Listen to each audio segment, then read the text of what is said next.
मेरे प्रिय विद्यार्थियों, आपका एक बार फिर से बहुत बहुत स्वागत। हम अध्ययन कर रहे हैं भारत का वैभवपूर्ण अतीत के अंतर्गत भारतीय इतिहास की जानकारी के स्रोत, जिसमें हम पहले अगर देखा जाए तो भारतीय इतिहास की जानकारी के स्रोतों को मुख्यतः दो रूप में या दो भागों में विभाजित किया। पहला साहित्यिक स्रोत और दूसरा पुरातात्विक व पुरालेखीय स्रोत। तो हम अध्ययन करेंगे साहित्यिक स्रोत, और साहित्यिक स्रोत के अंतर्गत तीन भाग आते हैं, और तीनों भागों में पहला है धार्मिक साहित्य, दूसरा धर्मेतर साहित्य और तीसरा वंशावलियाँ। तो साहित्यिक स्रोत का पहला भाग धार्मिक साहित्य, और धार्मिक साहित्य के अंतर्गत फिर तीन भाग कौन कौन से? ब्राह्मण साहित्य, बौद्ध साहित्य एवं जैन साहित्य। तो इस धार्मिक साहित्य के अंतर्गत आज हम अध्ययन करेंगे ब्राह्मण साहित्य का। ठीक, चलिए। तो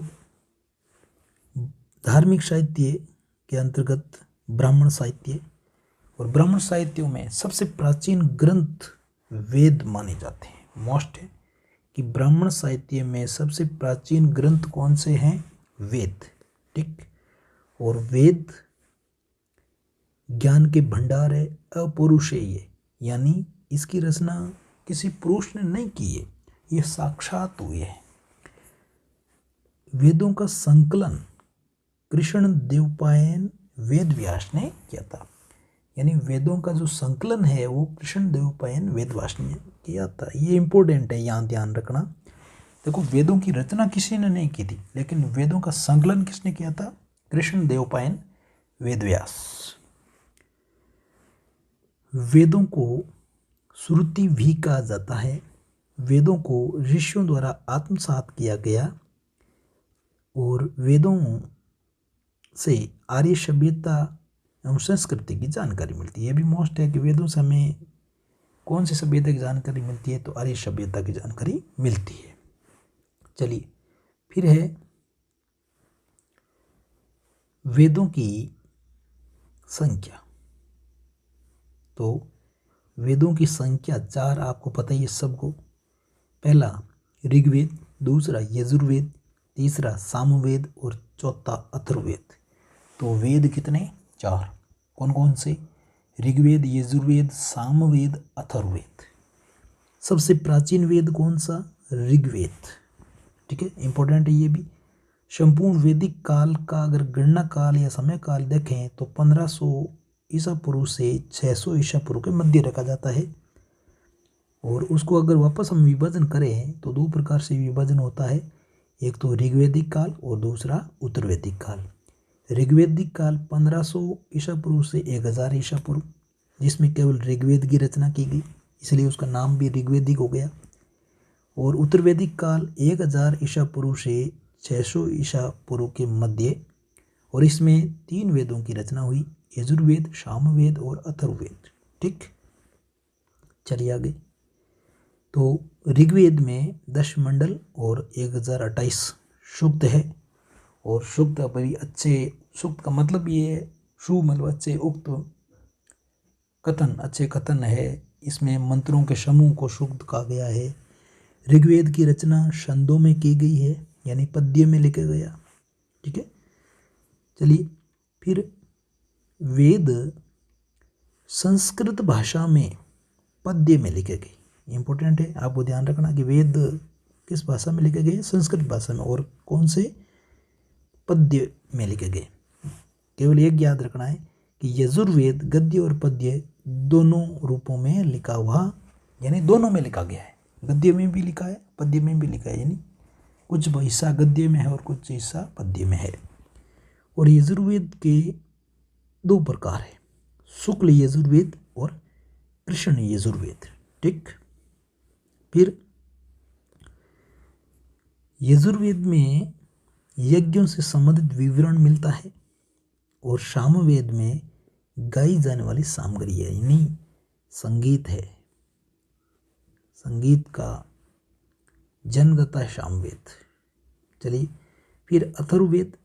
अथर्ववेद की रचना अथर्वा ऋषि ने की थी, और इसके जो विषय है वो भी बहुत विविध है।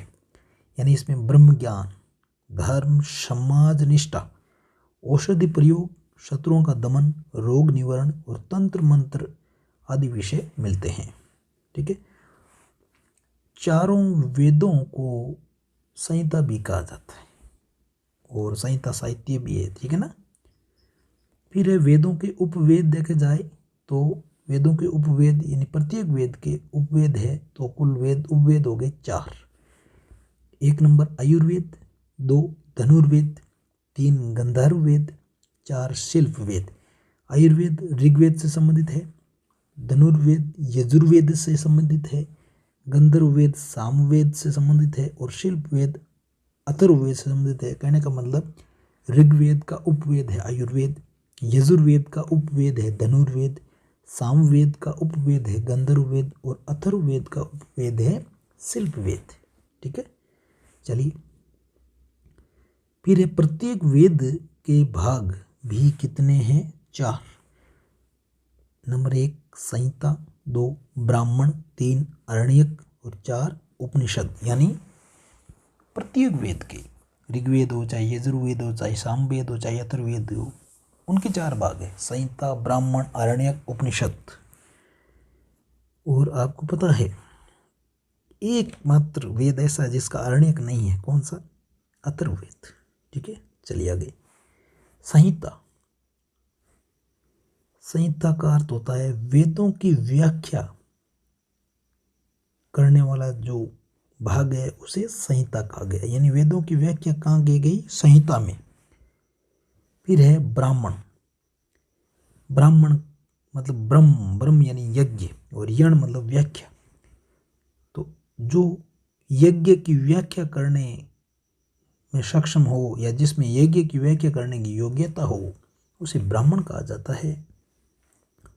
इसमें यज्ञ और कर्म कांडों पर आधारित साहित्य की रचना हुई और उसे ही ब्राह्मण ग्रंथ कहा गया। यानी जिन ग्रंथों में यज्ञ और कर्म कांडों पर आधारित साहित्य की रचना हुई उसे ब्राह्मण ग्रंथ कहा गया है। चलिए फिर है आरण्यक। आरण्यक में अरण्य प्लस यक, यानी अरण्य का मतलब होता है जंगल और यक मतलब ज्ञान। जंगल ज्ञान का मतलब इस नहीं है, जंगल ज्ञान यानी वनों में जिनकी रचना ऋषियों द्वारा वनों में की गई उन्हें आरण्यक कहा गया। और आरण्यकों को रहस्य कहा जाता है। मोस्ट है, प्रतियोगिता परीक्षा के लिए बता रहा हूँ। और आरण्यकों में दार्शनिक विषयों का विवरण मिलेगा। चलिए फिर है उपनिषद। उपनिषद मतलब उप प्लस नी प्लस शद।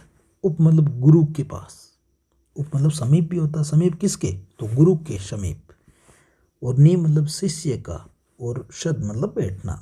यानी गुरु के पास शिष्य का बैठ करके ज्ञान प्राप्त करना ही उपनिषद है। ठीक है। तो गुरु के समीप बैठकर शिष्य जो ज्ञान प्राप्त करे वह उपनिषद है। ठीक है। मोस्ट है, ये ध्यान रखना। उपनिषद वेदांत भी कहलाते हैं। Very most. वेदांत किसे कहा जाता है? उपनिषदों को। क्यों कहा जाता है? तो वैदिक साहित्य का अंतिम भाग होने के कारण उपनिषद वेदांत कहलाते हैं। वैदिक साहित्य का अंतिम भाग कौन है? उपनिषद, इसीलिए उन्हें वेदांत कहा जाता है। चलिए उपनिषदों का प्रमुख विषय आत्मविद्या और ब्रह्म विद्या। ठीक है। आगे इस विस्तार से और बढ़ेंगे। उपनिषदों की रचना में ब्राह्मण वर्ग की अपेक्षा क्षत्रिय वर्ग का विशेष योगदान है। ये भी अलग है थोड़ा। कुल उपनिषद कितने हैं? 108 और मुख्य उपनिषद कितने हैं? 13। ठीक। चलिए आगे। सबसे विशाल उपनिषद बृहदारण्यक। बृहद का मतलब भी होता है विशाल, तो सबसे विशाल उपनिषद बृहदारण्यक। सबसे छोटा उपनिषद मांडूक्य उपनिषद। ठीक है। और उपनिषदों में कौन सी जानकारी मिलती है? गूढ़ विषयों और नैतिक आचरण नियमों की जानकारी मिलती है। ये 12th बोर्ड में पूछने लायक सवाल है। चलिए आगे। तो इस प्रकार से ये धार्मिक साहित्य के अंतर्गत ब्राह्मण साहित्य का एक, ये आगे और इसका एक पार्ट आएगा। इस वीडियो में इतना ही है, और सवालों पर चल लें तो वापस देखिए। ब्राह्मण साहित्य के अंतर्गत सबसे प्राचीन ग्रंथ कौन से हैं? सवाल नंबर 1, ब्राह्मण साहित्य के अंतर्गत सबसे प्राचीन ग्रंथ कौन से हैं? नेक्स्ट सवाल नंबर 2, वेद कितने हैं? नाम लिखिए। सवाल नंबर 3, सबसे प्राचीन वेद कौन सा है? सवाल नंबर 4, ऋग्वेद वैदिक काल का रचना काल बताइए। फिर ऋग्वेद में कितने मंडल और सूक्त है? नेक्स्ट, वेद कौन सी भाषा में लिखे गए? नेक्स्ट, यजुर्वेद कितने प्रकार के? नेक्स्ट, अथर्ववेद की रचना किसने की? नेक्स्ट, उपवेद कितने हैं? नाम लिखिए। नेक्स्ट,